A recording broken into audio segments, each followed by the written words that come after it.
Así que buenas tardes a todos, a todas. Nuevamente nos encontramos en este espacio del Instituto de Estudios Judiciales para este tercer y último encuentro de estos 3 encuentros sobre nuevos abordajes en salud mental que organizamos desde el Instituto de Estudios Judiciales. En el primer encuentro estuvimos acompañados por Mercedes Ratagán, que está acá con nosotros. En el segundo encuentro nos acompañó Giago Dinela. Y bueno, hoy nos acompaña Graciela Natela para hablar sobre internaciones involuntarias. Voy a hablar un poquito sobre Graciela, que es médica especialista en psiquiatría, diplomada en metodología de la investigación, es coordinadora del equipo técnico del órgano de revisión nacional de la Ley Nacional de Salud Mental, número 22.657, directora del posgrado sobre, es difícil la palabra, Graciela, desmanicomialización.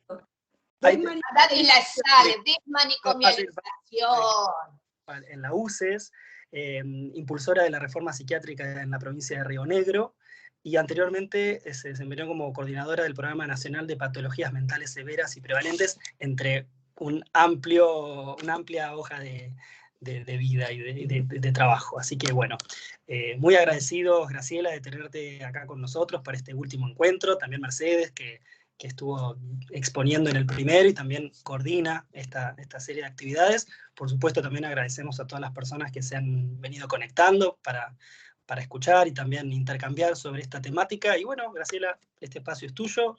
Desde ahora en más te escuchamos muy atentamente.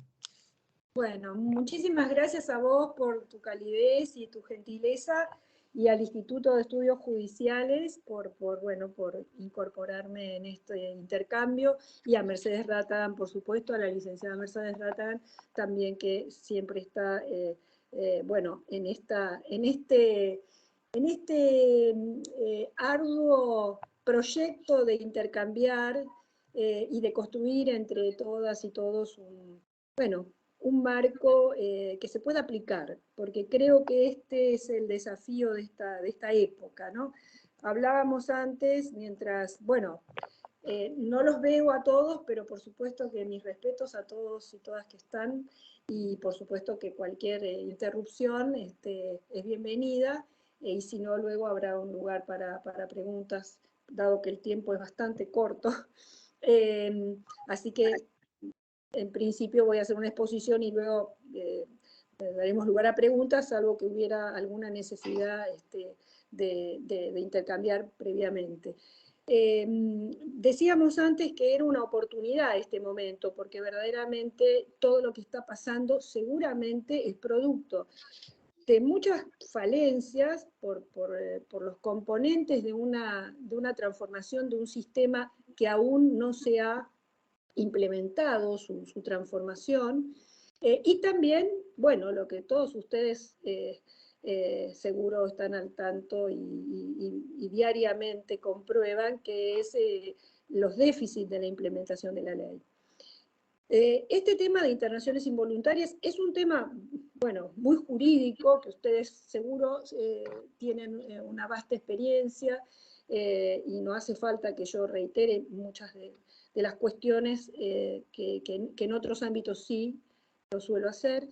Lo que sí me interesaría es cruzarla un poco con el ámbito sanitario, porque los dos ámbitos son pasibles a transformaciones y reformas, y la articulación entre esos dos ámbitos muchas veces, entre el ámbito sanitario y el jurídico, muchas veces no nos resulta fácil, por las tradiciones unidisciplinares que hasta acá hemos venido transitando, ¿no?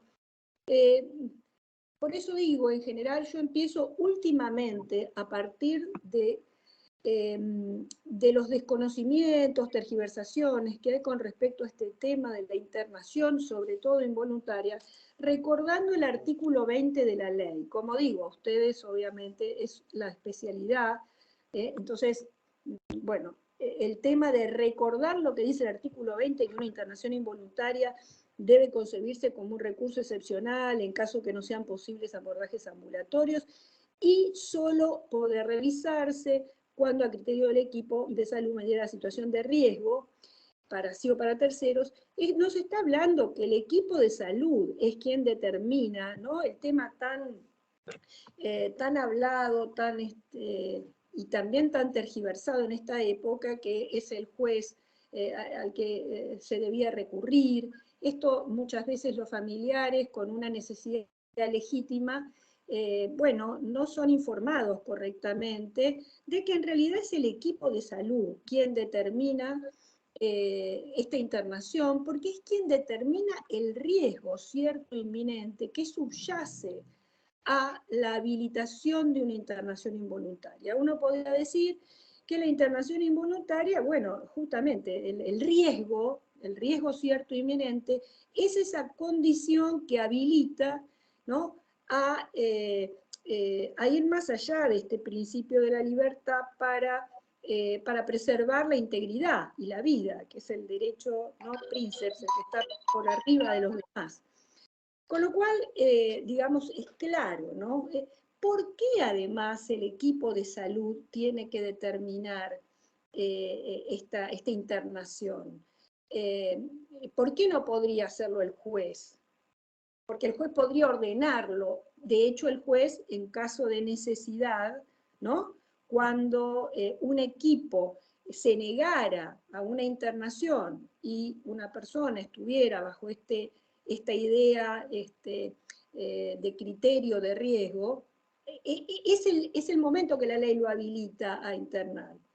Pero si no, es el equipo de salud, porque es quien tiene que determinar la situación de riesgo. La situación de riesgo es verdaderamente una condición que yo no sé si ustedes la han encontrado, pero en los manuales de psiquiatría no es una condición que podamos estudiar los psiquiatras o de psicología, los psicólogos o de trabajo social o del equipo de salud. O sea, no hay una presunción previa, ¿no?, de una caracterización de lo que es riesgo desde el punto de vista psicopatológico. Entonces, de alguna manera se delega esta precisión a un equipo que está entrenado justamente para determinar el estado actual de una persona, sus funciones psíquicas, la presunción diagnóstica, etcétera, etcétera. Entonces, eso creo que es algo primario que tenemos que despejar, y son estos conceptos que, bueno, podemos ir luego transitando más profundamente de riesgo, aunque el riesgo no es lo que necesariamente determina el carácter de la internación involuntaria. Es la condición que la habilita, pero lo que determina el carácter entre una internación voluntaria e involuntaria es otro elemento que, bueno, para nosotros es fundamental, que es lo que llamamos el consentimiento informado. El consentimiento libre e informado es lo que determina fundamentalmente el carácter de la internación. Porque justamente, bueno, y ahí tenemos que hacer un entrecruzamiento entre lo que son los conceptos de voluntariedad e involuntariedad, ¿no? O sea, ese entrecruzamiento nos hace definir la voluntariedad o la internación voluntaria, es aquella que cuenta con el consentimiento libre e informado de la persona en estado de lucidez y de comprensión, y a posteriori de un proceso de consentimiento fehaciente, que no reduce a la mera aceptación, ¿no?, y a la firma de un formulario, sino que implica, ¿no?, un trabajo previo para que la persona, bueno, como dice la ley, de acuerdo a sus posibilidades, con los métodos adecuados, etcétera, pueda comprender cuál es la condición en la que se encuentra, su situación, la condición de tratamiento, luego de haber además desarrollado bueno, toda la información requerida al alcance de la persona, los efectos adversos de los posibles métodos que se pueden implementar, etcétera. O sea, la persona para decir, así como todos los tratados que ustedes obviamente manejan, ¿no? Y las convenciones hablan del requerimiento de un consentimiento libre e informado, bueno, ese es el límite fundamental que demarca el carácter de una internación. El riesgo cierto es la condición que habilita internar involuntariamente. No sé si estamos de acuerdo y es claro hasta aquí estos conceptos, porque en realidad, bueno, nosotros en la práctica encontramos un sinnúmero de situaciones de controversias con respecto a esto. Así como apareció esta controversia, esta desinformación, que una persona, si no quería internarse, o sea, bueno, lo que sería una internación involuntaria cuando había un riesgo, si no quería, bueno, podía no internarse, lo cual es incorrecto en términos de lo que decíamos antes, la letra de la ley, que si existe un riesgo para sí o para terceros, el equipo de salud está habilitado, es la condición de riesgo que lo habilita a internar sin el consentimiento, y eso es la internación involuntaria. Pero de la misma manera, bueno, puede haber internaciones involuntarias que no necesariamente presenten riesgo. Porque si la persona, aún no teniendo un riesgo, no quiere estar internada, bueno, estamos hablando de una internación involuntaria. No ha prestado un consentimiento libre. Bueno, estamos ante una internación involuntaria, aún si no hubiera presencia de riesgo. Entonces, es más compleja la situación y por eso me parecen fantásticos todos los que sean estos intercambios en distintos ámbitos. En el ámbito sanitario hay todavía mucha confusión al respecto, alguna que está vinculada totalmente al desconocimiento y en algunos casos también está vinculada a, bueno, intereses particulares o bueno, a cuestionamientos a la ley, etcétera, ¿no? O sea, pero en muchos casos tienen que ver con el desconocimiento. Y yo decía antes que lo interesante de hablar estos conceptos, porque obviamente que a personas expertas como ustedes hablarles de la letra de la ley o del aspecto jurídico exclusivamente, bueno, sería impropio, ¿no? Ahora, si lo cruzamos con lo sanitario, nosotros vemos acá que son conceptos que son una verdadera oportunidad para trabajar con las personas que tienen un padecimiento y en el caso de personas con una internación involuntaria que tienen riesgo cierto inminente, son una verdadera oportunidad para trabajar esto que ustedes dieron en llamar, voy a revisar mis notas porque ¿no? El título, el subtítulo de internaciones involuntarias era prácticas ajustadas a normativas actuales, ¿no? Y yo creo que esto es lo tan interesante, porque cuando una persona internada involuntariamente está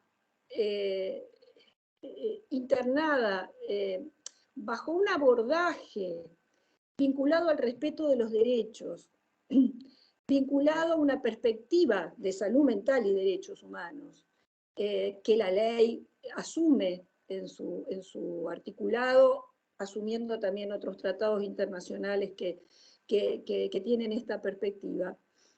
Entonces, el equipo de salud va a trabajar como parte de su enfoque terapéutico en que la persona comprenda las condiciones de su tratamiento, comprenda y se informe de su padecimiento y se haga parte también del mismo, porque, bueno, ese es el punto de llegada, ¿no? O sea, que la persona no solamente comprenda, sino también que se haga parte del tratamiento, de tal manera de ir generando lo que para nosotros y nosotras, las personas que trabajamos en el ámbito sanitario, psicólogos y psicólogas, psiquiatras y, bueno, y trabajadores y todo el grupo que constituye el equipo de salud, desde esta perspectiva, en una persona internada involuntariamente que no registra una necesidad de ser tratada, que no tiene una adhesión a un tratamiento, desde este abordaje, desde estos aspectos que estamos incluyendo con la ley y con todo el resto de los tratados previos a la ley, pueda asumir, pueda comprender y pueda generar conciencia de situación y de padecimiento, lo que tradicionalmente se llamaba conciencia de enfermedad. O sea, ¿cómo cruzamos toda esta terminología, estos términos jurídicos, la intervención involuntaria, con el abordaje que los equipos de salud debieran, ¿no?, experimentar y propiciar?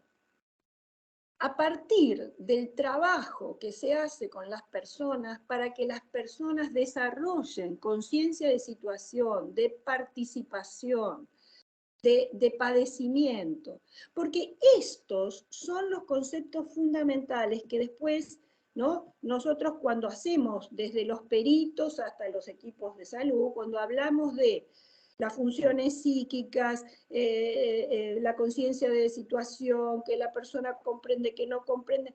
Bueno, este es un trabajo desde las nuevas prácticas que contempla la ley y los tratados, es el nuevo, la nueva práctica, es el desarrollo de todas estas instancias. Y digo esto que parece verdaderamente, ustedes van a decir, bueno, sí, eso fue siempre. Sin embargo, todavía encontramos muchos equipos tratantes que piensan que a través de un fármaco o espontáneamente, bueno, a través de métodos tradicionales, como pueden ser los fármacos o terapias, las personas van a desarrollar conciencia de situación, de enfermedad, y entonces esas internaciones involuntarias las van a poder voluntarizar, porque obviamente si la persona no tiene lucidez, registro, conciencia de situación, de padecimiento, además de la sintomatología, ¿no?, subyacente, va a ser muy difícil voluntarizar a esa persona, porque que firme un consentimiento alguien que no comprende la situación en que se encuentra, alguien que rechaza de plano un tratamiento, pero a partir de la desinformación, de la incomprensión, o de que está todavía cursando una situación de crisis, obviamente que esa persona no puede entrar en ese carácter de voluntariedad, porque no puede firmar un consentimiento libre e informado. Entonces, toda esta práctica que proponemos, esta nueva práctica ajustada a la legislación, tiene que ver con un trabajo intensivo, continuo, integral, interdisciplinario, intersectorial, familiar, además de individual con la persona, como para generar estos parámetros, estos indicadores que son fundamentales para que una persona salga de esta instancia de involuntariedad y vaya a la voluntariedad. O sea, el tema de un trabajo que trasciende lo que es solamente un fármaco, ¿no?, o los métodos tradicionales, porque implican el acompañamiento de la persona, la inclusión en actividades de rehabilitación psicosocial, de actividades contextuales, los intercambios con los grupos de referencia, la persona y su situación, su familia, sus amigas, amigos, bueno, o sea, un trabajo sostenido como para que, bueno, la persona vaya adquiriendo registro, conciencia de situación de padecimiento. Pues son indicadores, como digo, fundantes. que nosotros evaluamos para ver si una persona sigue en riesgo o no sigue en riesgo, y puede entonces acceder a un consentimiento fehaciente, informado, fehaciente, ¿no? Entonces, bueno, el tema, otra vez, ¿no? El riesgo, que era lo que nosotros decíamos como el habilitante para la internación involuntaria, bueno, es una temática que, de nuevo, va a ser medida por el equipo tratante, el equipo de salud, que va a poder ir midiendo, bueno, todos estos parámetros que hacen a las funciones psíquicas de una persona y a las funciones relacionales, no solamente son funciones que tienen que ver con el individuo, sino justamente sus funciones relacionales con, bueno, con los pares, con sus allegados, con el trabajo, pero para todo eso, para medir todo eso, la persona tiene que tener oportunidad de intercambiar y de acceder a todo esto.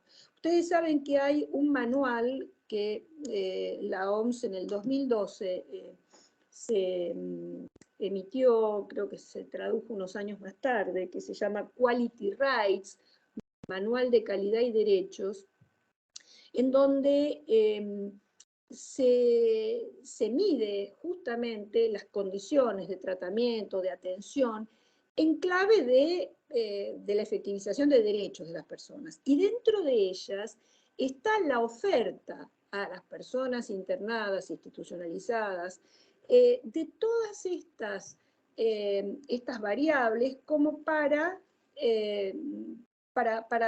ver si la persona, cómo se desarrolla con ellas, pero que fundamentalmente tienen que acceder a lo que es, bueno, como digo, desde la oportunidad de iniciar desarrollos laborales, educativos, de visualizar posibilidades de una externación y a dónde.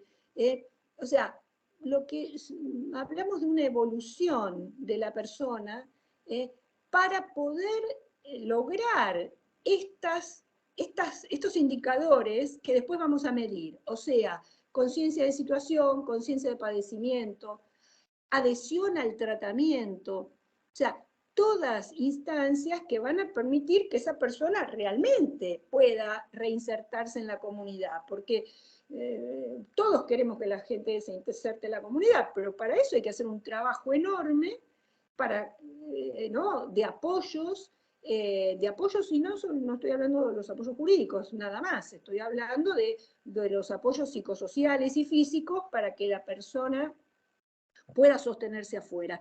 Esto empieza en la internación. Esto no empieza cuando la persona se está por ir, porque en realidad para que se vaya es realmente algo muy dialéctico. Para que se vaya tengo que haber podido desarrollar todas estas cuestiones en situación, cuando la persona ingresa. Cuando la persona ingresa, nosotros creemos muchas veces que cuando la persona está en crisis no se puede hacer más nada que medicarla para compensarla. Bueno, en realidad esto no es así y es demostradamente, se ha demostrado cómo cuando antes se comienza en una internación de una persona en crisis a tratarla bajo estos parámetros, bajo estas perspectivas. De hecho, muchos años antes, 20, 15, 10, pre-ley, la persona se internaba en una clínica y se suspendían, por ejemplo, las visitas familiares y el contacto con la familia durante 15 días, un mes, etc. Eso es arcaico. Ya sabemos que cuanto antes la persona sostiene sus vínculos, tanto afectivos como de otra índole, bueno, esa persona antes va a recuperar instancias de su vida relacional y también de su estabilización psíquica. Entonces, fíjese, ¿no?, cómo va cambiando, ¿no?, a la luz de la época y de toda esta efectivización de derechos y legislación que habilitan la efectivización de estos derechos. Porque antes era así, y lo que se contestaba era, bueno, la familia lo descompensa, o no, mejor que esté tranquilo, o que la familia no lo vea así. En ningún lado, yo me encargué cuando se sancionó la ley, y todavía algunos lugares prohibían la entrada de familiares, o cuando algunos hogares de niños interrumpían absolutamente el vínculo entre padres y niño para que el niño se adapte y demás, me encargué en revisar si había normativas que habilitaran este modus operandi.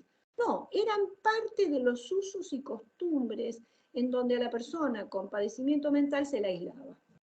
Y se la mantenía de alguna manera en reserva, ¿no? Fuera de sus contactos habituales. Bueno, esto es parte de lo que hay que construir, porque es parte de lo que va produciendo y generando el aislamiento relacional. Esto que después nosotros, años más tarde, decimos, no, la persona es abúlica, la persona no tiene interés, no se relaciona con él. Eso también es una construcción vinculada a sistemas de aislamiento y de exclusión de la persona. Entonces, bueno, este era un tema que me parecía nodal, yo no sé, estoy corriendo con la hora porque me dijeron que hasta las 4. Bueno, algunos otros conceptos que sí me interesaría nada más que puntualizar, como para que, en todo caso, bueno, como síntesis, después lo podemos revisar, es que las internaciones involuntarias, o mejor dicho, se pensaba que las internaciones prolongadas eran las internaciones voluntarias, cuando en realidad registramos internaciones involuntarias, prolongadas, y de alguna manera uno, ¿cuándo podría tomar esta idea de que una internación es prolongada? Bueno, la ley pone dos instancias de tiempo, 3 meses, cada 3 meses se revisan las internaciones involuntarias, o sea, por los organismos de control, en el caso del órgano de revisión, por ejemplo, los órganos de revisión u organismos equivalentes donde no los hay, y en el caso de las internaciones voluntarias, cada 60 días. O sea, uno podría entonces, a partir de lo que dice la ley, interpretar que a más de 3 meses, si esa internación no se voluntarizó, estaríamos hablando de una internación involuntaria prolongada. Lo mismo que si es voluntaria a los 2 meses. Es muy importante, por otra parte, ustedes lo saben, por supuesto, muy bien, dar relevancia al carácter de la involuntariedad, porque es el pasaporte a que la persona se respete el debido proceso y la garantía que este carácter impone en cuanto justamente al pedido de informes, al control de legalidad periódico y también al acceso a una defensa técnica, ¿no? En la ley, el artículo 22, los abogados, ya sea privados o públicos, ¿no? Las comunicaciones inmediatas, o sea, que es muy importante este carácter porque justamente, ¿no? Habilita este proceso y estas garantías necesarias.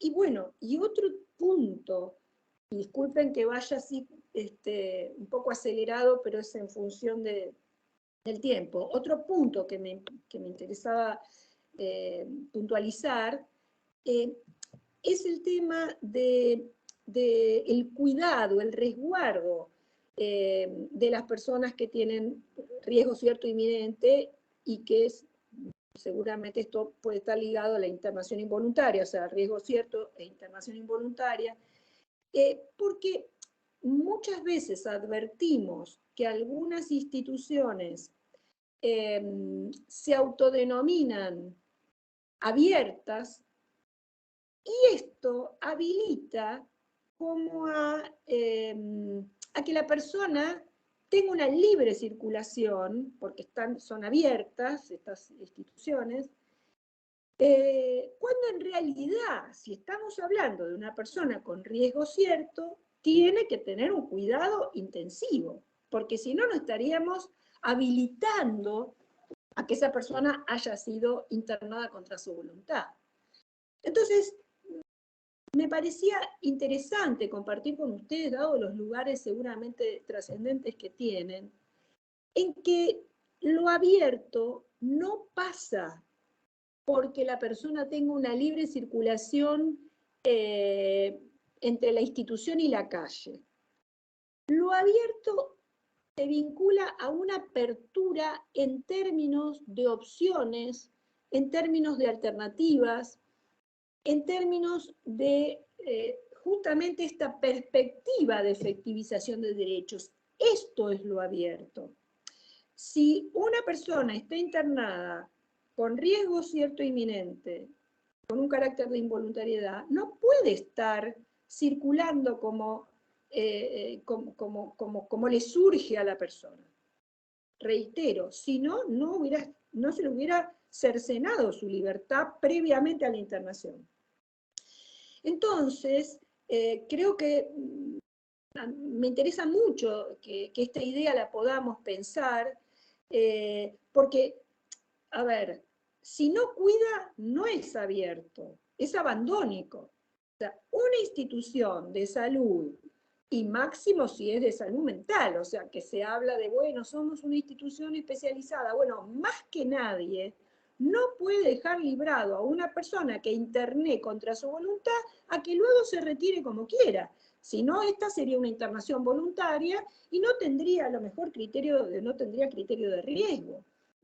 Entonces, esto también es algo que sí me gustaría cruzar con la práctica, porque más allá de estos conceptos, ¿no?, más jurídicos, de internación involuntaria, el riesgo cierto, en realidad, si nosotros no cuidamos y no promovemos a la persona, ¿no?, estamos de alguna manera vulnerando su derecho a la salud. El cuidado tiene que ser la base en el caso de una persona con riesgo cierto. Y digo esto desde la experiencia más pura y dura, ¿no? O sea, de ir a ver una persona, una institución caracterizada como involuntaria su internación y no encontrarla. Y que me digan, se fue, ¿no? Como se decía antes, se fugó. Bueno, ahora se dice, hizo abandono de tratamiento sin autorización médica, o bueno, sin autorización del equipo de salud. Pero ¿cómo si era una persona que tenía riesgo? Bueno, pero esta es una institución abierta. Bueno, entonces, por eso toda este speech anterior, abierto no es eso. Eso no tiene nada que ver con abierto. Abierto, además de cuidar, tiene una característica fundamental en lo que es el desarrollo de las nuevas prácticas en salud mental, que es promover.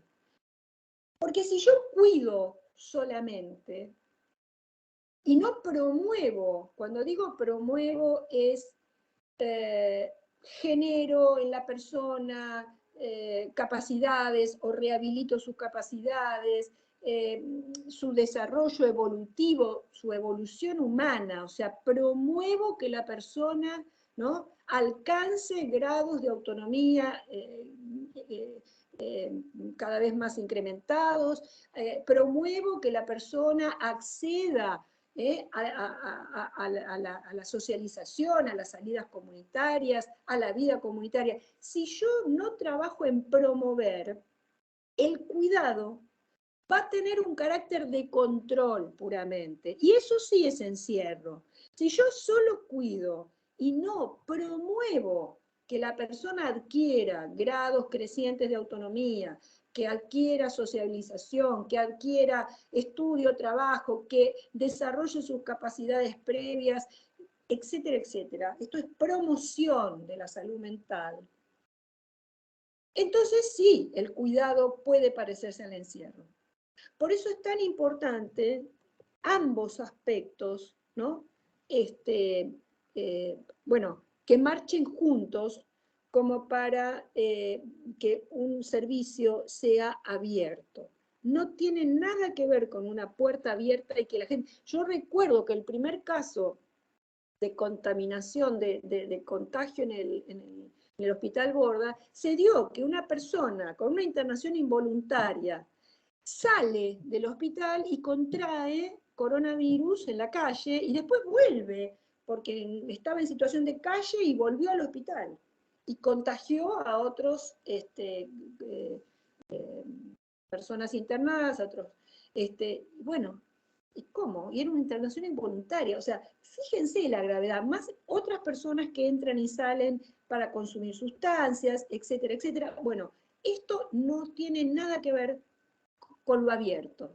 Esto tiene que ver con una inercia de un sistema que, bueno, no genera, no produce un cuidado, un acompañamiento, una contención de las personas internadas, de tal manera de que el tiempo que están internadas se trabaje en esa promoción, en esa evolución, en lo que decíamos, en ese pasaje de lo involuntario a lo voluntario, en esa conciencia de padecimiento y de situación, ¿no? Bueno,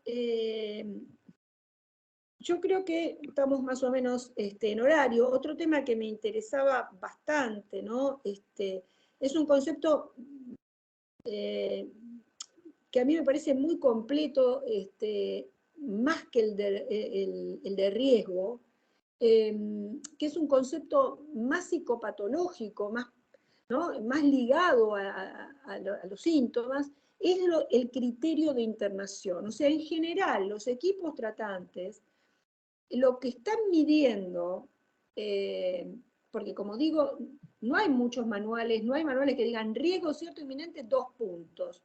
Lo que sí medimos es el criterio de internación, que es un concepto más complejo y más concreto, más completo, perdón, porque no es solamente un criterio psicopatológico, o sea, un criterio de patologías, es un criterio más situacional.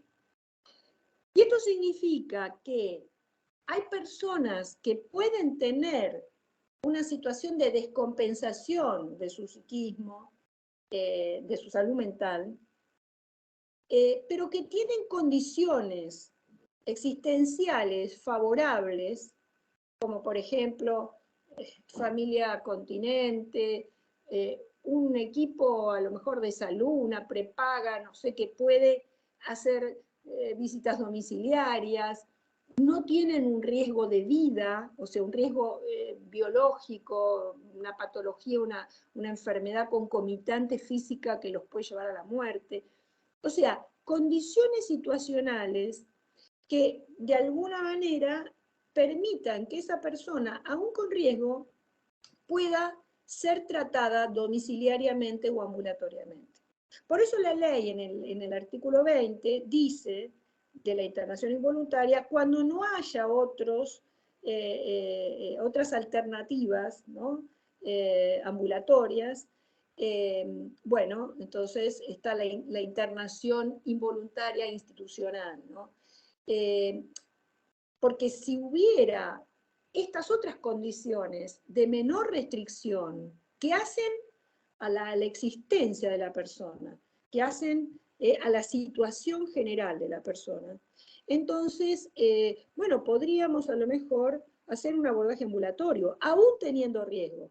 Por eso, pero esta medición es una medición muy propicia para un equipo de salud que tiene un entrenamiento para bueno, ver el grado, el alcance de la sintomatología de una persona, porque a veces, y ahora, ¿no? Estábamos hablando de una persona que podía tener muchos síntomas y una descompensación importante, pero tenía resguardos y sostenes sociales y psicosociales como a lo mejor para transitar ese cuadro ambulatoriamente. En cambio, a veces hay personas que sin tener grados de descompensación tan importantes, al no tener ningún tipo de resguardo social, o sea, no tienen familia, no tienen, no tienen recursos, bueno, quizás en esa persona, uno visualiza un riesgo muy importante porque esa persona ambulatoriamente no podría sostenerse en el comunitario, ¿no? Entonces, por eso digo que el criterio de internación es un concepto muy completo porque habla de lo situacional, y dentro de lo situacional está, los referentes de apoyo de esa persona, está el grado de salud física general de esa persona, y está los sistemas, los servicios que puede esa persona acceder. Porque si tengo una prepaga, si tengo dinero, si puedo llamar a un psiquiatra particular o un psicólogo que venga a mi casa, entonces tengo a lo mejor la posibilidad de que no me internen cuando tengo una crisis. Y a alguno de todos nosotros y nosotras nos puede ocurrir eso, que teniendo a lo mejor situaciones de compensación, tenemos resguardos que nos permiten transitar eso. Hubiera sido un riesgo mucho mayor si no los tuviéramos. Así que me interesaba, hablar un poco de este tema como para que no lo perdamos de vista. Paro un momento como para que ustedes, a partir de este disparador, ¿qué les surgió? Si tienen reflexiones, dudas, preguntas. Te cuento, Graciela, que mientras hablabas hubo algunos aportes en el chat, no sé si vos podés verlos de dónde estás, pero bueno, No fueron cuestiones que se fueron charlando. Claro, no los estoy viendo porque como terminé incluyéndome en la aplicación por el teléfono, no pude en la computadora, entonces ahora está muy pequeño, pero si me quieren leer algo o comentar, buenísimo, o los contesto, o si sí, como no, yo te paso a leer algunas de las intervenciones, pero bueno, ya te digo, fueron intervenciones que se iban dando casi como un diálogo con vos a medida que ibas hablando. A ver, déjame ver.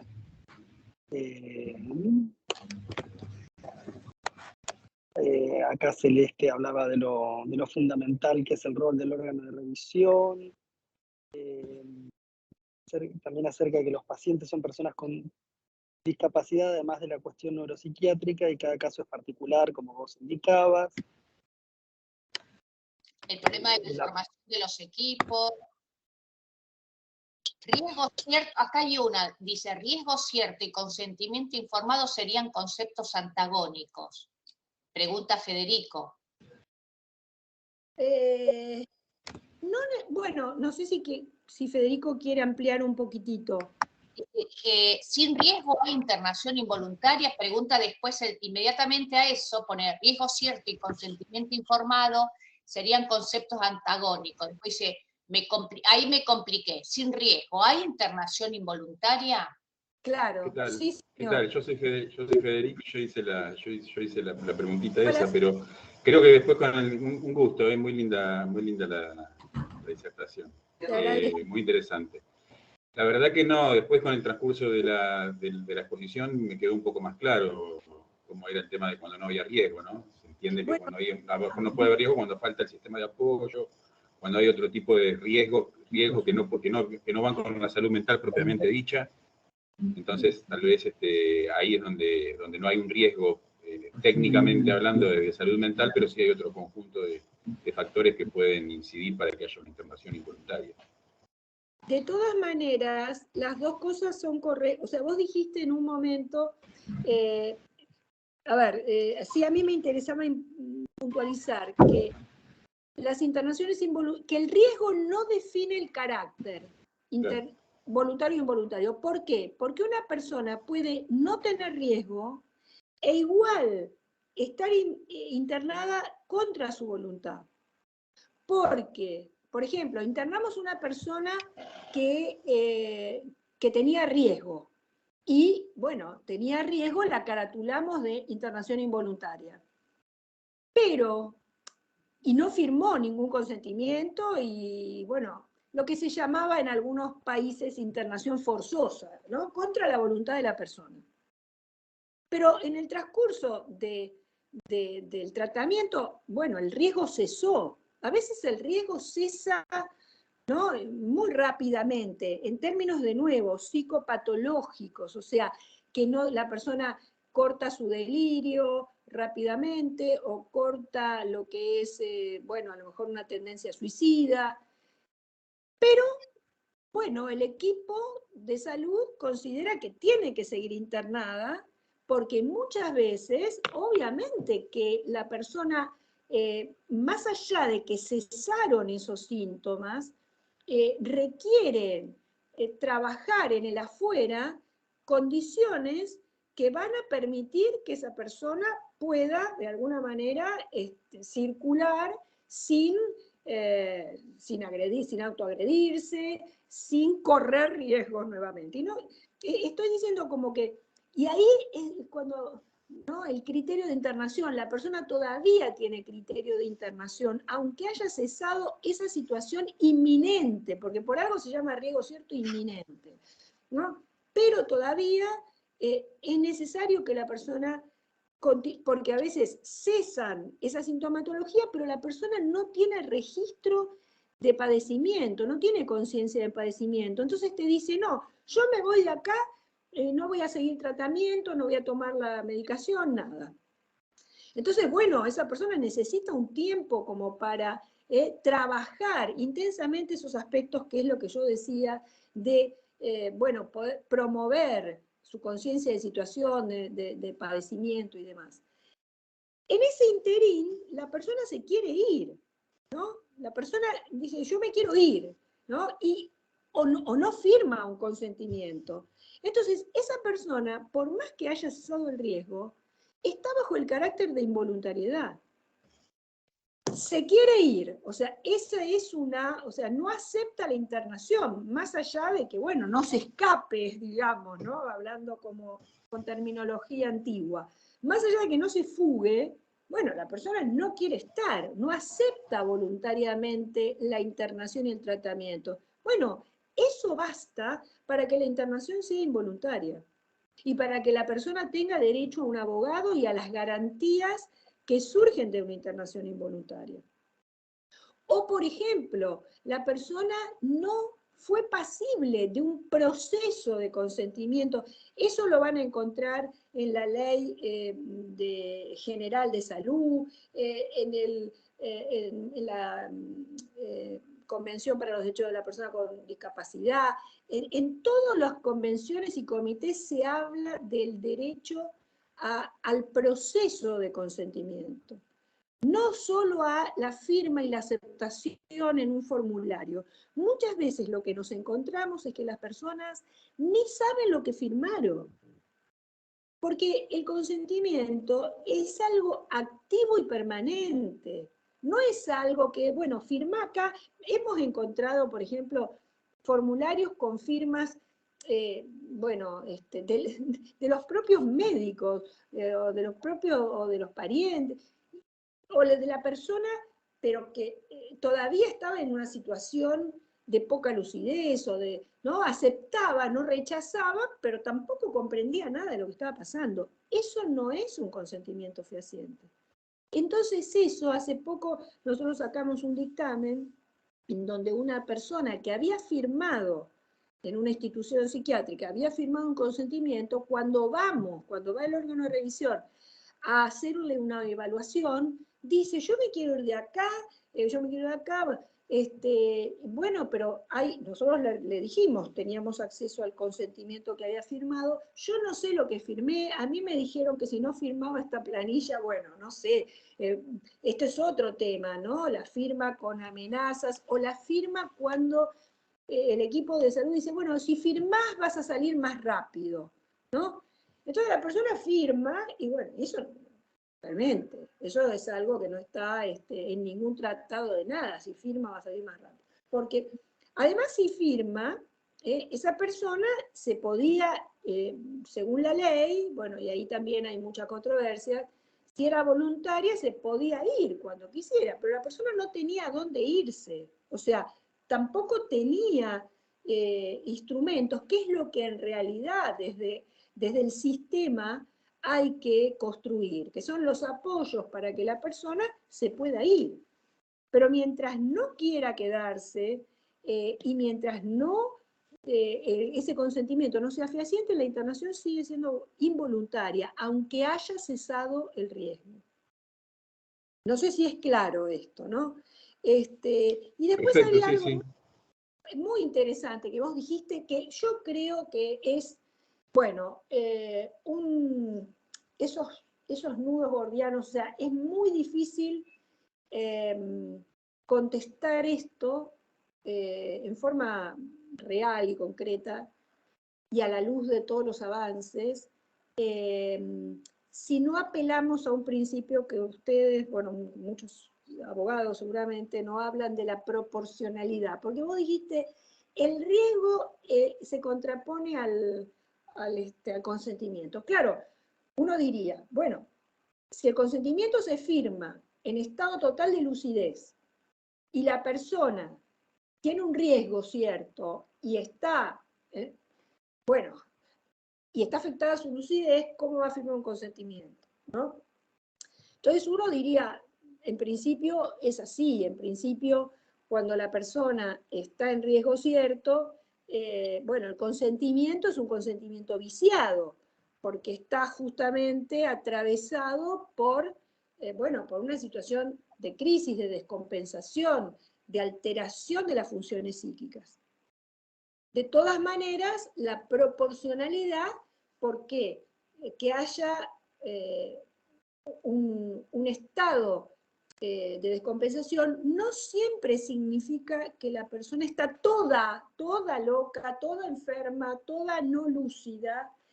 Y entonces también yo creo que tenemos que afinar muchísimo el intercambio con esa persona para ver, más allá de todos estos epítetos, caracteres, rótulos, bueno, ¿en qué está? ¿Realmente en qué está?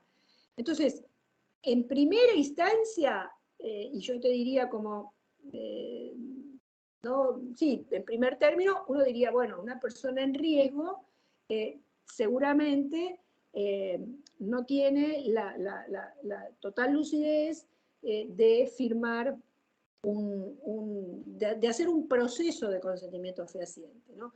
Pero eso es algo que se tiene que ir construyendo desde el abordaje en los servicios de salud donde la persona transita. O sea, se tiene que ir construyendo conciencia, construyendo salud, construyendo participación, ¿no? La gran parte de personas que vemos no tienen una inclusión real y concreta en sus propios tratamientos, que es un derecho que dice, bueno, la Convención y las Cortes hablan del derecho de la persona de participar en el plan de su existencia. Esto no se ve. Yo creo que todavía, por eso es un resabio de un sistema anterior, que se ha basado en presunciones ya arcaicas, donde la persona con padecimiento es incapaz, es peligrosa, es irrecuperable, etcétera, etcétera. Esos presupuestos que uno en principio descarta intelectualmente, operan, sin embargo, todo el tiempo en los tratamientos.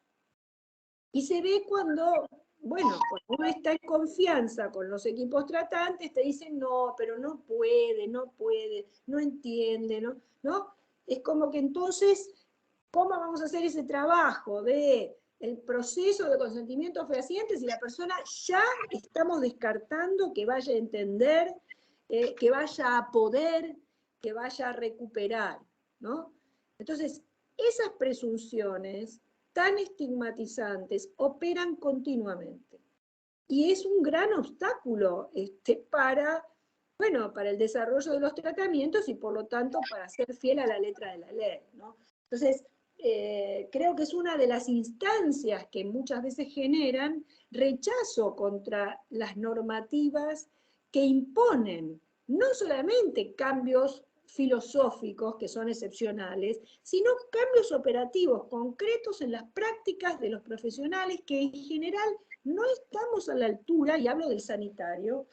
Yo como psiquiatra puedo hablar de los psiquiatras, porque los conozco y porque sé que no han cambiado las currículas en las universidades, también en psicología, bueno, también Mercedes o quienes estén aquí podemos dar cuenta de esto. No han cambiado las currículas universitarias a la altura de estos cambios, de estos marcos normativos que son de excelencia, De todas maneras, a nadie, hablando nuevamente de la ley y de la implementación, yo hablaba el otro día con un grupo, a nadie se le ocurriría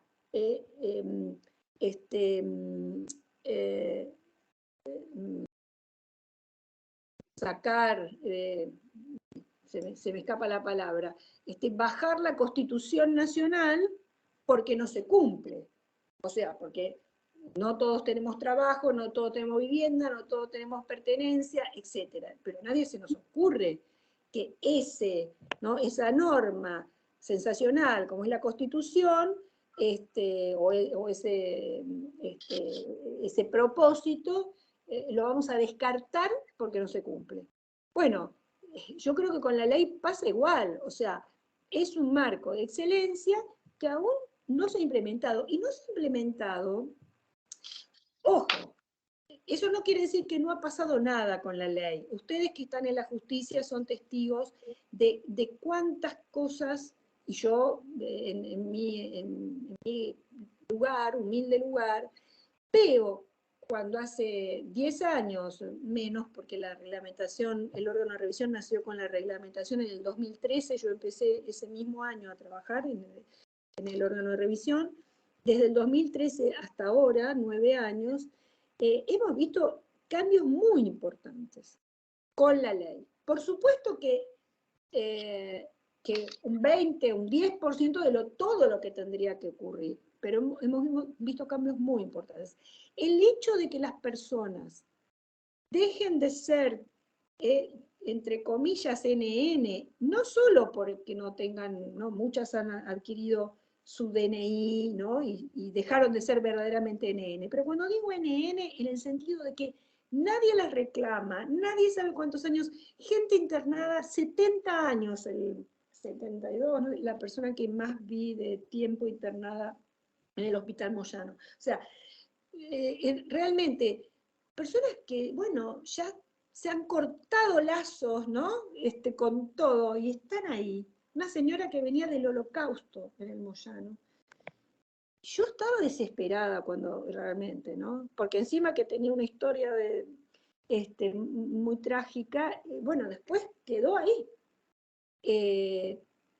Entonces, la ley vino a visibilizar esa vida de personas que no ha sido activada, que no ha sido restablecida, que no ha sido promocionada hacia donde la persona quisiera o pudiera alcanzar. La ley empezó a hacer visible que vivir en hospitales es algo absolutamente ilegal, inadecuado, improcedente. Esa naturalización que hasta acá, hasta la ley, ¿no? Existía, bueno, se empezó a cuestionar. Y además, bueno, fundamentalmente, el hecho de poder iniciar un debido proceso, un control de legalidad de las personas que se internan. ¿Por qué se internan?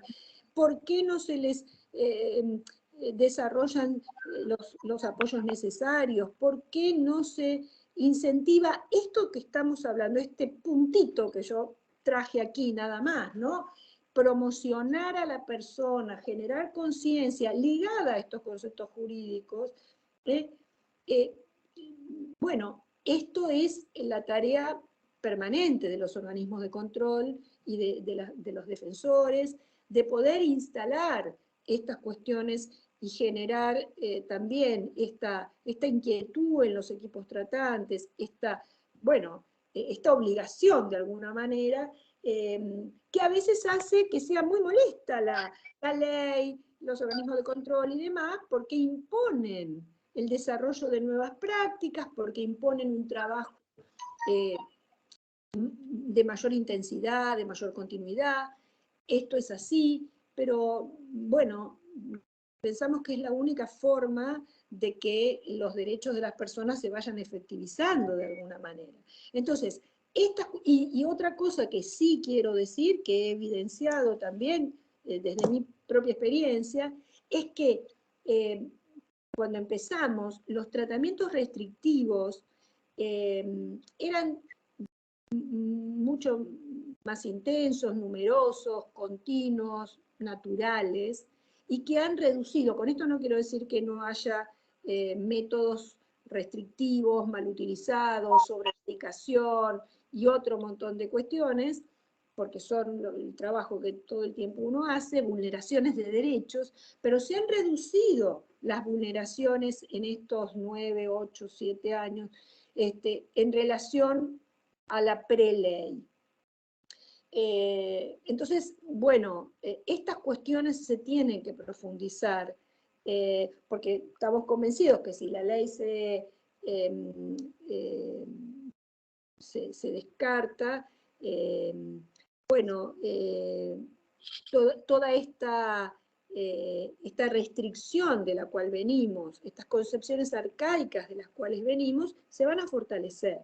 De hecho, en pandemia, o sea, se ha retrocedido bastante en términos de algunos logros adquiridos, bueno, justamente, ¿no? Una crisis social y produjo situaciones de retroceso. Entonces, bueno, pensamos que sin un marco normativo como el actual, es posible que el retroceso sea mayor, ¿no? De hecho, la ley llama al aumento del presupuesto, estamos trabajando en muchos grupos y sectores por eso, porque se aumenta el presupuesto, en forma regular, más allá de que es bienvenido el anuncio del gobierno de un incremento, pero la idea es que por ley el incremento sea una política de Estado, como la salud mental pública lo debe ser, en donde el presupuesto se aumente a un 10% del presupuesto de salud. Imagínense que estamos en un 2%, ni sé si llegamos, con lo cual, y que además de ese 2%, la mayor parte va a las instituciones psiquiátricas, en la Nación, a la Colonia Montes de Oca, al Hospital Bonaparte, bueno, a lo que es el sistema manicomial, con lo cual, bueno, es un porcentaje muy, muy escaso para todas las ofertas de dispositivos, de alternativas que tenemos que construir, ¿no? Entonces, además de un aumento legítimo del presupuesto, tiene que haber una reconversión también, porque si bajamos camas en las instituciones, el dinero de esas camas se tiene que desplazar a la comunidad, no ahí no sé dónde, sino se tiene que ir hacia, bueno, los centros de salud, los hospitales generales para que internen y tengan todos los recursos necesarios, los dispositivos de vivienda, de trabajo, todos los equipos de intervención domiciliaria que son fundamentales para evitar nuevas crisis o para acompañamiento de las personas. Bueno, tenemos que financiar mucho para que la ley se implemente y ese dinero no está adjudicado y además el que está adjudicado en el sistema anterior. Entonces, bueno, son muchos los componentes. La formación de los profesionales, como decía antes, es fundamental.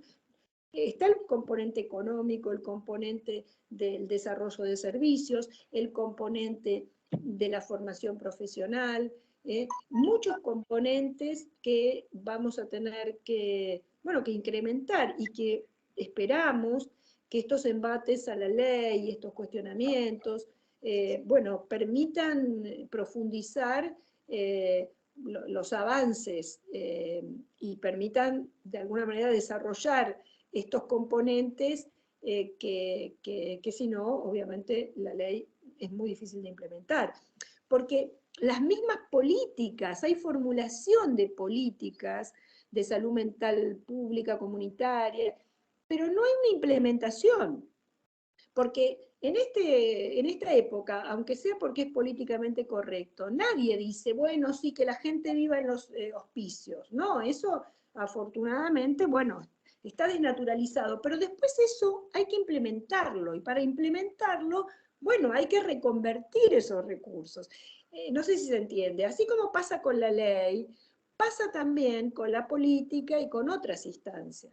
Entonces, hay una formulación política vinculada a la desmanicomialización, vinculada a la salud mental comunitaria, a los derechos humanos, para que sea un marco aceptado por todos, pero después, bueno, hay que implementar esa formulación, ¿no? Esto también pasa en las Américas, donde en general creo más o menos hay un 40% de formulación de políticas de salud mental comunitaria, pro derechos, pero no se implementan. Entonces hay formulación, ese bache, esa grieta entre lo formulado y lo implementado está en casi todos los componentes de un sistema de salud mental, ¿no? Así que son, ¿no? Porque la ley es para una reforma del sistema, es una instancia. Hay otros componentes que son todavía principales, con lo cual, bueno, la ley en realidad, en este caso, la ley argentina, es una ley muy valiente porque en realidad está traccionando el sistema. En otros países o en otras regiones, primero se modificaron los servicios, se modificaron, ¿no?, la formación, y después vino una ley a legalizar ese desarrollo. En nuestro caso no, primero vino la ley y detrás vamos todos tratando de, ¿no?, desarrollar los componentes de una reforma del sistema. Lo cual es un camino verdaderamente muy arduo, ¿no? Es como así para, subiendo la cuesta, ¿no? Es un camino muy, muy arduo, muy espinoso, pero bueno, como digo, al tiempo de ver todo lo que falta, que es muchísimo, también tenemos que ver estas otras cuestiones. Que el encierro no esté naturalizado como práctica común de un equipo tratante, como práctica social con personas con un padecimiento, realmente es una instancia de mucho avance, socialmente hablando, ¿no? Bueno, todo eso después hay que hacerlo efectivo para que esas personas verdaderamente estén en la comunidad con apoyo, con cuidado, con promoción y todo lo que requieran, ¿no?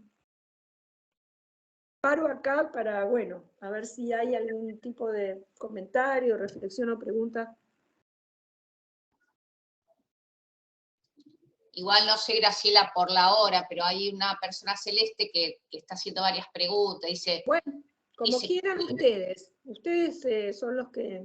Yo no tengo problema. Estoy al servicio de la clase. Si les parece, bueno, ella dice, me refería que si bien contamos con herramientas, observo un poco obstruido el rol del órgano de revisión de las personas internadas en hogares psiquiátricos, en pandemia, en la cuestión que usted comenta.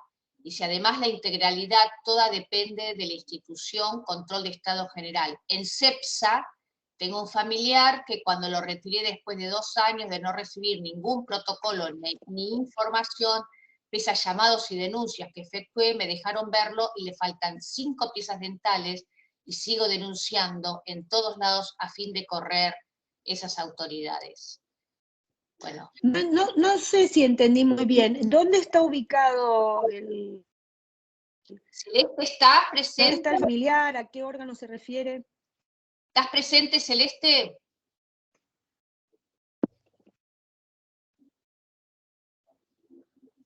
Parece que no está, porque en un momento pone que está en la oficina.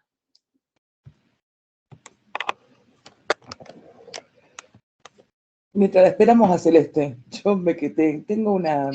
CEPSA Avellaneda. Claro, bueno, ese es el órgano de revisión provincial, porque, perdón,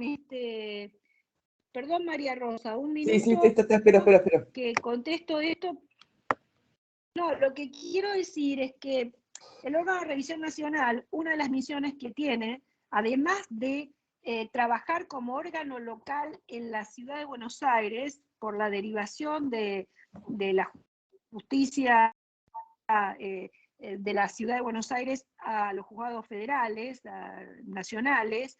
Entonces, al no tener órgano de revisión la CABA, entonces el nacional tiene que asumir ese déficit. Con lo cual nosotros trabajamos fundamentalmente allí, y en aquellos lugares donde no hay un órgano local, además de promover con todo un trabajo, bueno, de incentivo, de apoyo, de soporte, además de promover su creación, hasta tanto no tengan organismo, nosotros colaboramos, bueno, con lo que podemos, respetando la autonomía jurisdiccional, porque eso también es importante decir, que cada lugar tiene su autonomía, ¿no? Por una cuestión de autonomía federal, nosotros no podemos en un lugar que tiene un órgano o que no nos llama, meternos, y bueno. Entonces, en el caso de la provincia de Avellaneda, hay un órgano provincial, que en todo caso dejamos después en off para Celeste, no sé si o si quiere hacer una presentación con copia al nacional, como para que bueno, ella pone tengamos alguna intervención. Pone que denunció, gracias. ¿Cómo? Dice, sí, dice, ya denuncié, gracias. O sea, que debe conocer el órgano de revisión provincial. Ya lo realicé, pero que había hecho la denuncia, pero que no pasó nada. Cualquier cosa cualquier cosa que ponga esa denuncia con copia al nacional, como para, bueno, dar participación eventualmente.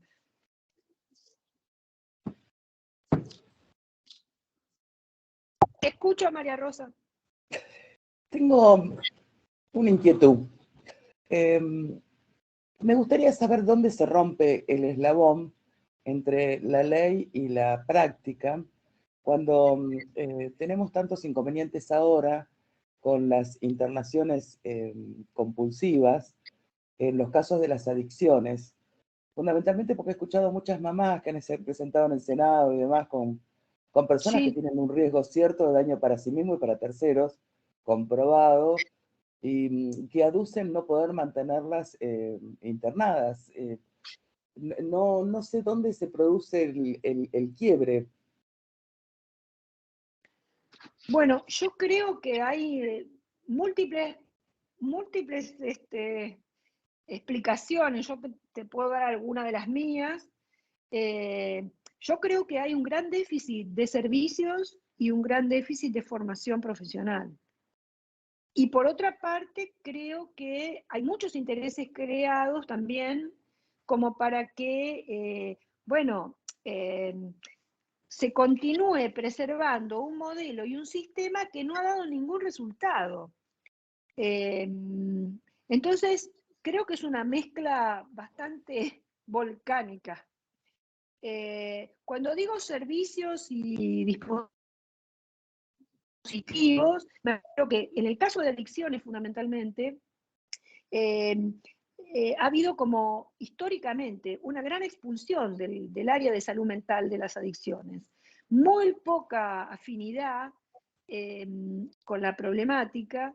Yo recuerdo, yo hacía hace muchísimos años, era una de las pocas que cuando, no sé, que trabajaba con alcoholismo, además de con otras problemáticas de salud mental, y nadie quería, ¿no? O sea, y trabajaba con grupos, trabajaba, bueno, en la internación, en un hospital general, y nadie quería tomar ese aspecto.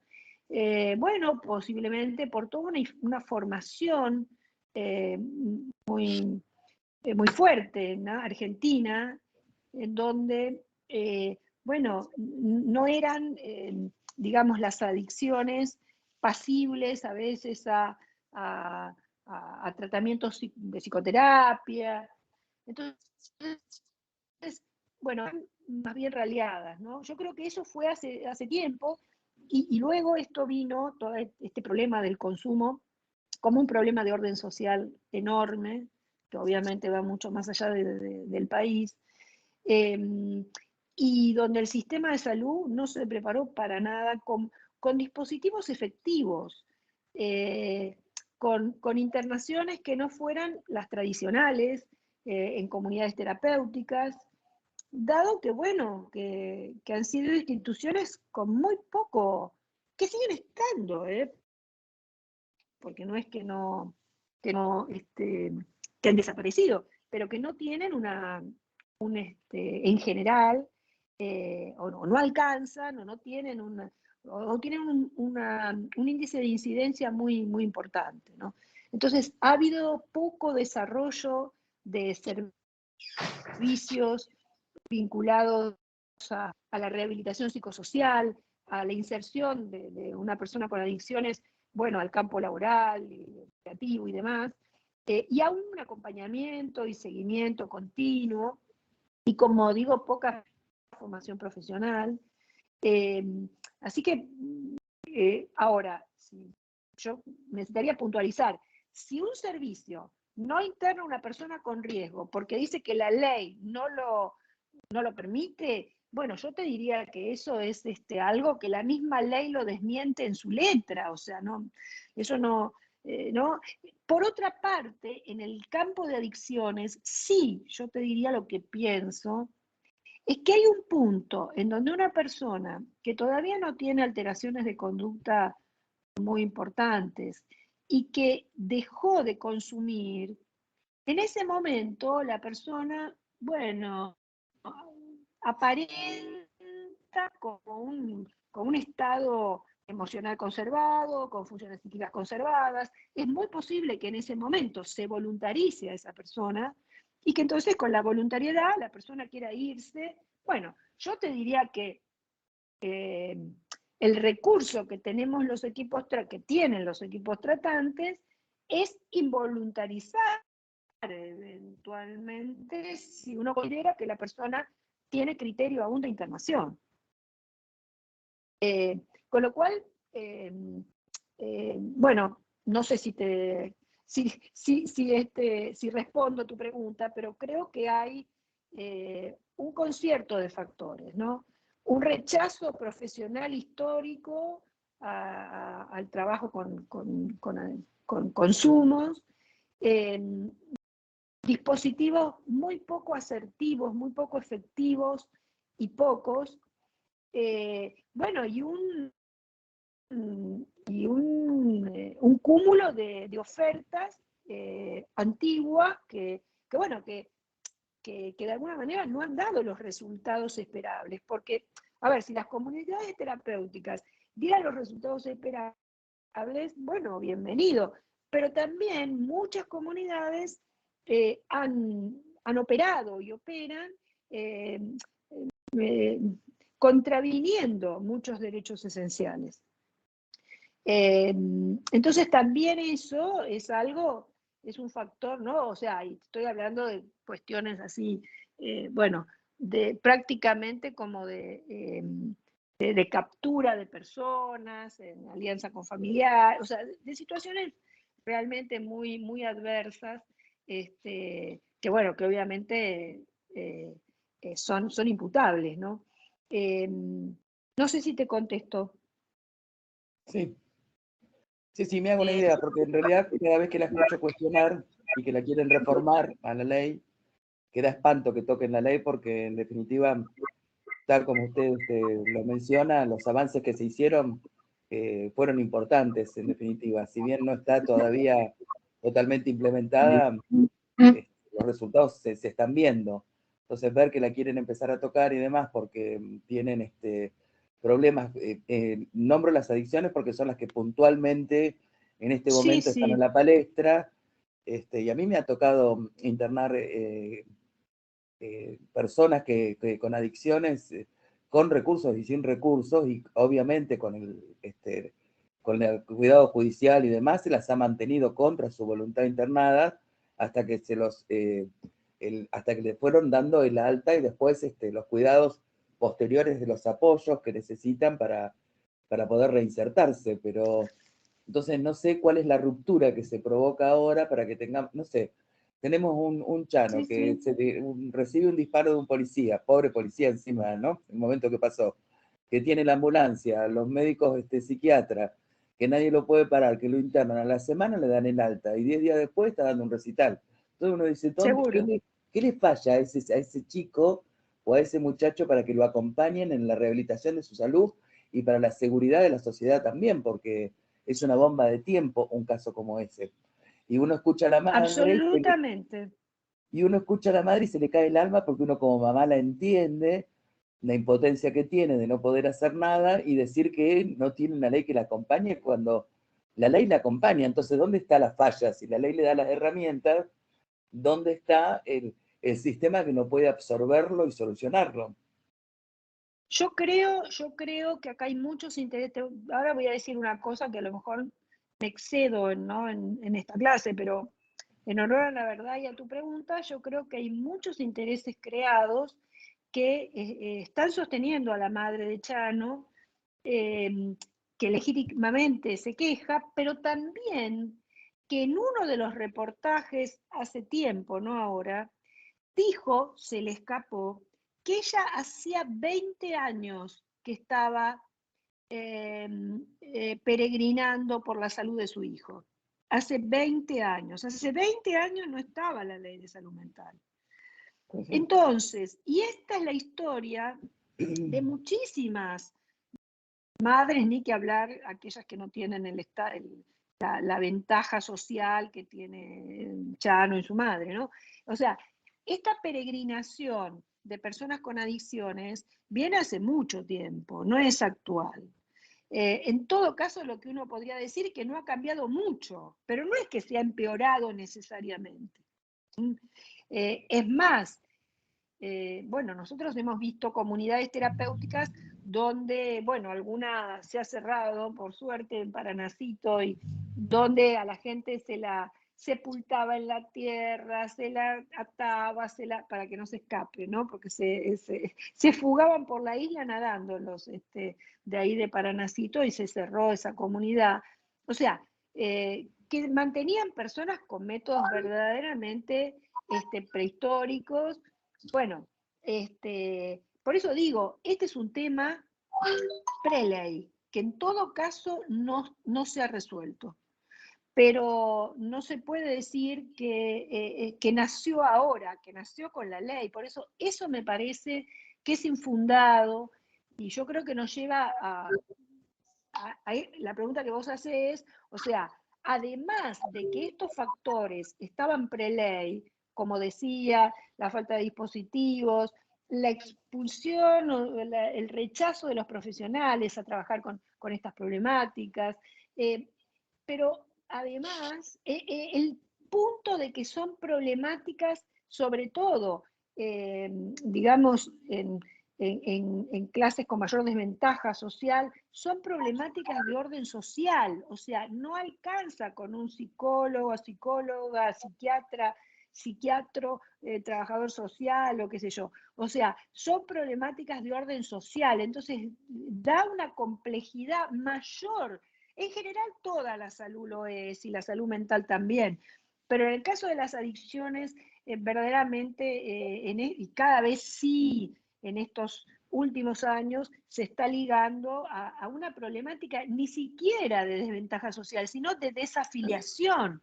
O sea, niñas, niños que nacen prácticamente en la calle y van al consumo en forma directa. Entonces, son personas que están desafiliadas, desmatrizadas. Entonces, bueno, el consumo es lo primero que conocen, ¿no? Entonces, son problemáticas de una alta complejidad por eso.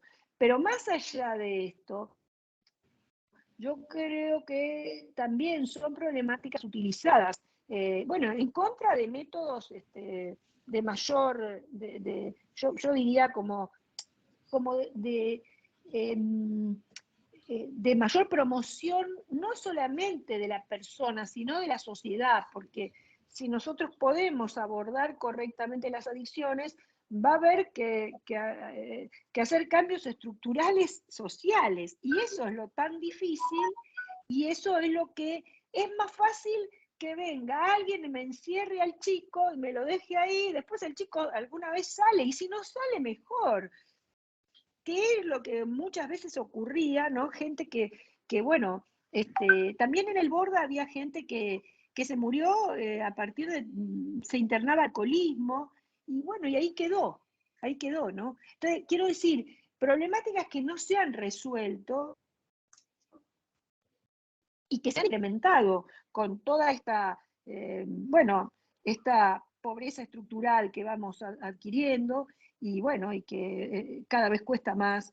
Entonces, por eso digo, es más fácil pensar que esto se resuelve con un psiquiatra. Digo psiquiatra porque no siempre estaba el psiquiatra en la pirámide, ¿no? El psiquiatra y su loco. Bueno, un psiquiatra que me lo encierre o que me lo... ¿no? Porque no sé cuál es la propuesta sin ley, sin esta ley, que es volver a que las comunidades terapéuticas siguen estando. Pero como digo, la tasa de reincidencia es altísima, o sea, la gente, bueno, quizás sin ley para que la gente esté internada de por vida, no sé, y así se resuelve el problema. No creo que a un Chano lo tuvieran internado de por vida. De hecho, Chano está en abril, y en cualquier, que es una clínica muy, digamos, de un alto target, y bueno, y no sé cuánto tiempo más va a estar, o sea, a pesar de que no creo que esté en condiciones de externación. Gracias. Lo que quería decir que bueno, que te estoy escuchando y te estamos todos escuchando y parece que estamos como con un escarbadiente frente a un gigante, ¿no? Porque lo que es, y agradecemos que tenemos la ley, porque por lo menos la ley pone un poquito de coto, pero la ley, seguro, la sociedad que está produciendo todo esto, que está produciendo lo que produce, porque es poner a la mañana el noticiero y te alarmás de lo que está pasando, con un modelo de sociedad que está totalmente agotado, que es mortífero y que se manejan con necropolíticas. Y bueno, la ley trata de paliar un poquito, pero que claramente acá lo que está en juego es un modelo de sociedad que produce estas patologías, estas enfermedades, estas problemáticas que no nos alcanza, porque además, es como decía Graciela, bueno, viene la ley y de repente todos tenemos que adaptarnos a la ley, y yo lo veo con los profesionales, no la terminan de entender, porque se la lee a la luz de viejas categorías. Entonces es imposible que logren entender qué es lo que queremos, porque lo que queremos es un cambio de sociedad, que es lo mismo que produce la ley. Nosotros queremos armar algo que va en contra de este modelo, que es lo que produce la enfermedad en las personas. Entonces, que eso no quiere decir que bajemos los brazos, quiere decir que tenemos que seguir peleándola y entendiendo por qué es tan resistida, ¿no? Y entendiendo de qué manera, porque uno tiene que seguir avanzando, porque la verdad que el modelo societario se está muriendo, pero no aparece lo nuevo, y entonces nosotros tenemos que ir, cada uno desde nuestro lugar, ir viendo cómo construimos eso nuevo. Tenemos, digamos, muchas herramientas, y hay mucha gente que quiere algo diferente, porque si no nos vamos a destruir todos, como lo estamos viendo, porque la pandemia, que nos hace hoy tener esta virtualidad, tiene que ver con este mismo modelo societario, no está aparte de este modelo societario, es producto, efecto de este modelo societario. Entonces, todo lo que veamos, es como que está todo tan tóxico, que es imposible producir gente sana, que hasta uno podría decir que la sintomatología o la enfermedad es salud frente a un sistema loco, porque lo que está loca es la sociedad. Entonces es complejo. Esto no quiere decir que no podamos cambiar ni podamos modificar. No es fácil, pero sí nos tenemos que unir y sí tenemos que seguir peleándola. Así que... Y ya es generacional también, porque yo que ya hace más de 20 años que ejerzo la profesión, cuando empecé atendía a padres con hijos con adicciones. Después vinieron los hijos que son padres, que ellos ya tenían adicciones y tenían problemáticas con sus hijos y las custodias y demás. Y ahora cuando uno atiende a los nuevos padres, a los fundamentalmente jóvenes, muy jóvenes que son padres, tienen un historial de consumo propio, más sus padres, más... O sea, como que venimos, se viene agravando la situación sin que nadie tome intervención de ningún tipo, ¿no? Como que... Tal cual, María. Trabajamos en la realidad, yo estoy trabajando también con la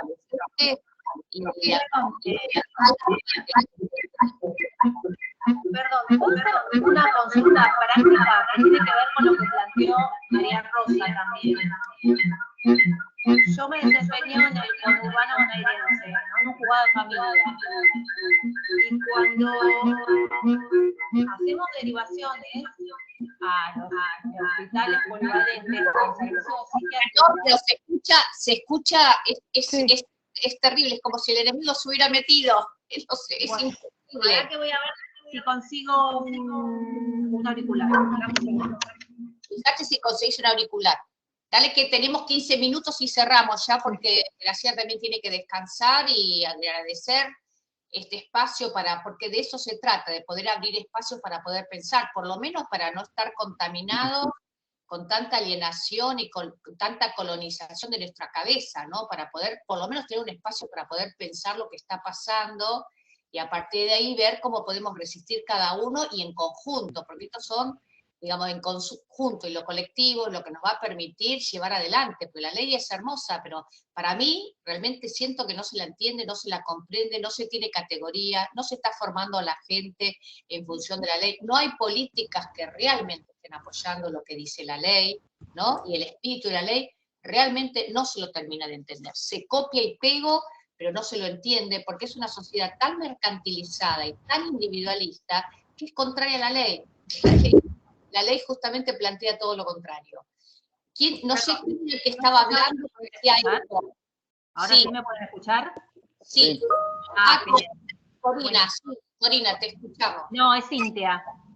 Estoy hablando Cintia. Porque está Corina levantando la mano, Cintia. No, porque tenía que ver con mi pregunta relacionada a lo que dijo María Rosa. Yo me desempeño en un juzgado de familia del conurbano y hacemos las derivaciones a los hospitales polivalentes, ¿no? Siempre que no tenga obra social o prepaga.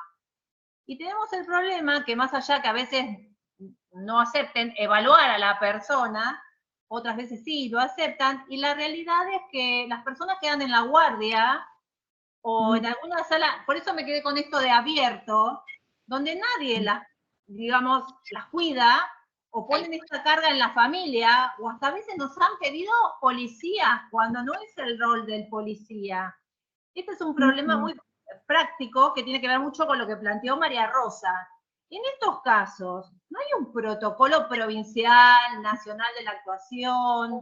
¿O qué podemos hacer como juzgado? Porque la realidad es que al otro día la persona se fue y tenemos a los padres que ya intentaron 50.000 veces internarlo, que no tienen ningún tipo de recurso, y es un círculo vicioso que no le sirve a la persona con problemas de adicción ni a su familia. O sea, a mí como juzgado hago un oficio más, lo hago, pero no le solucioné nada a nadie. En esos casos, ¿qué podemos hacer? Sí, yo creo que está muy buena tu pregunta. Eso pasa con muchísimas situaciones. Yo estoy absolutamente en contra, por eso vuelvo a decir, con esta supuesta pseudoapertura, que en el fondo es un abandono, y en el fondo revela la incapacidad, la imposibilidad de los servicios. Cuando yo digo faltan servicios, no es solo que hay que hacer más. Los que hay que reforzarlos para que estas situaciones no ocurran. Yo creo que es hora, la ley lo dice, y lo dice todo estándar internacional de salud y de salud mental. Esto es un tema intersectorial, y ahí va a haber que articularse con el Ministerio de Salud de la provincia, si estás bajo el ejido de esa jurisdicción, como para esta situación llevarla, porque a mí me parece que hay un punto, y esto lo digo a pesar de que yo vengo del ámbito de la salud, que la justicia tiene un paso por delante, ¿no? Y entonces quizás esto va a haber que gestionarlo en forma intersectorial. Desde, de alguna manera, bueno, el reclamo de los juzgados hacia las autoridades de aplicación. Esto es parte de un déficit de sistema, en donde esto yo creo que esta confusión entre apertura y abandono tiene que saldarse rápidamente, porque si no nadie va a poder recibir la prestación que necesita. El primer derecho es el derecho a la salud, o sea, si la persona, es lo que por eso abrí hablando de la involuntariedad con esto de que, bueno, el derecho a la vida, a la integridad, está por sobre la libertad. O sea, si la persona está en una situación de riesgo, está en una situación de necesidad, tiene que acceder a un tratamiento, a un diagnóstico, a una evaluación, bueno, eso es lo establecido y habrá que ver, o sea, yo te diría desde un plano respetuoso de derechos que obviamente, bueno, el tema del acompañamiento humano es la primera instancia, ¿no? O sea, de acompañamiento humano quiero decir de personas que estén con esa persona en forma permanente para que esa persona no se vaya hasta que reciba lo que tiene que recibir. Porque si es una evaluación, esa persona tendría que ser prioritaria a ser evaluada, no es que esperen una guardia 14, porque uno sabe que una persona que está bajo una situación de consumo, que está en contra de su voluntad, bueno, cuando pueda se va a ir, obviamente. Entonces eso hay que preverlo, eso hay que construirlo y construir un campo de seguridad en el sentido del cuidado. ¿Y por qué yo decía esto de promover? Porque si el cuidado le pongo promoción, eso no es encierro, eso no es control. Graciela, estoy pensando en hechos concretos, estoy pensando en muchos hospitales, ¿cómo? Lo que estaba pensando, ¿qué se puede hacer? ¿Qué puede ir haciendo? ¿No? Porque por otro lado, vos estás hablando en este caso, pero yo les voy a contar la cantidad de meses de lista de espera que tiene gente que está sufriendo.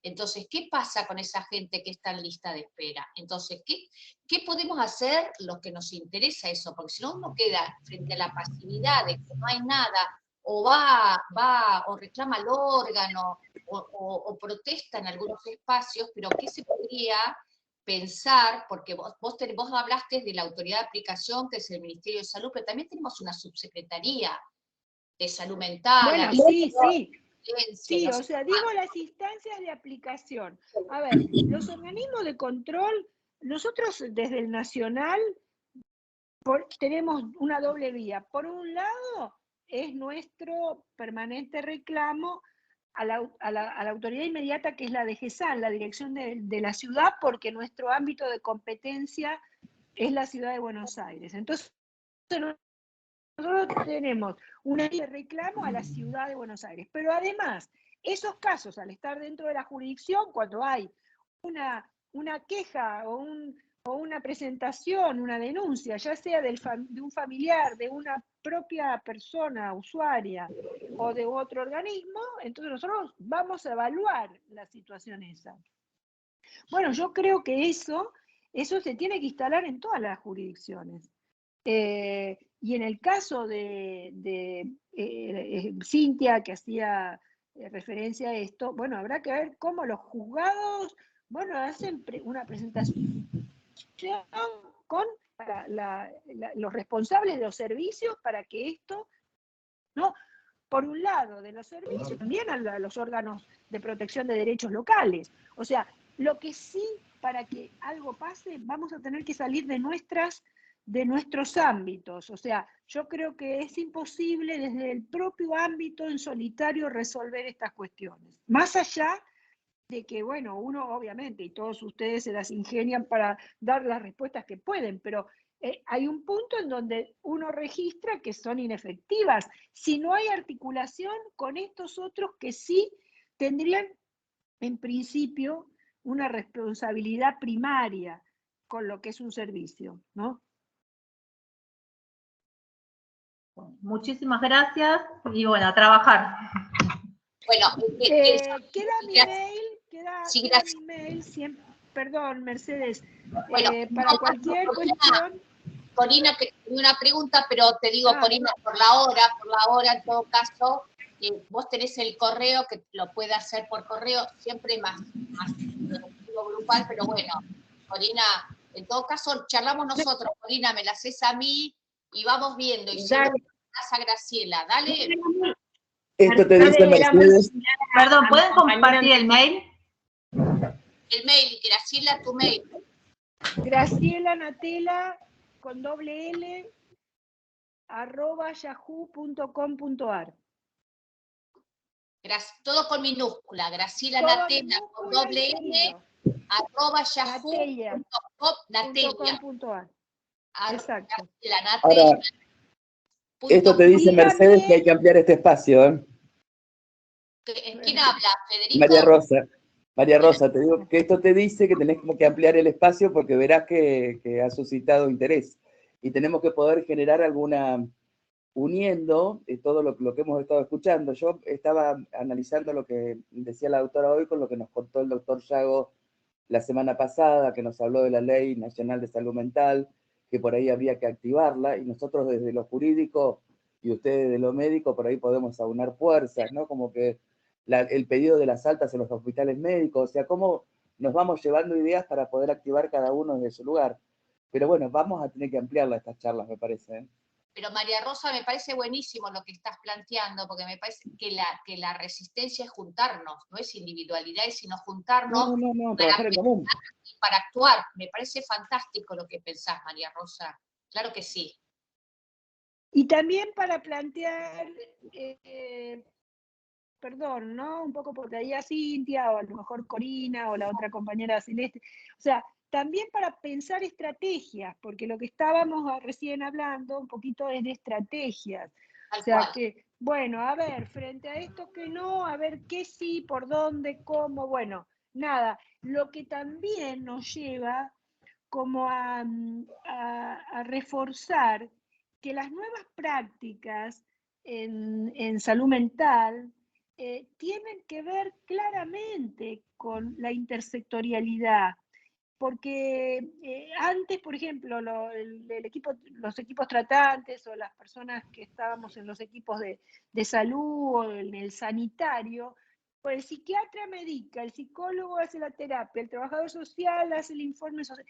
Ahora, parte de nuestro trabajo, gran parte, es articular con otros, justamente porque sabemos que solos estos problemas complejos no los vamos a poder resolver, va a ser un parche nomás, la persona va a reinternarse, va a estar en la calle, va a reconsumir. Entonces, para que se solucione algo, o por lo menos para que se encamine, va a tener que ser una respuesta global y estructural, compleja, con varios actores.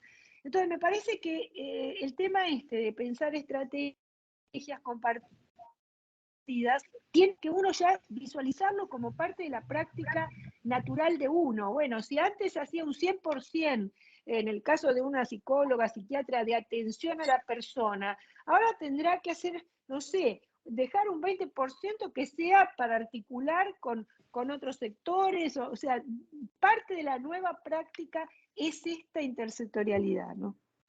Perfecto.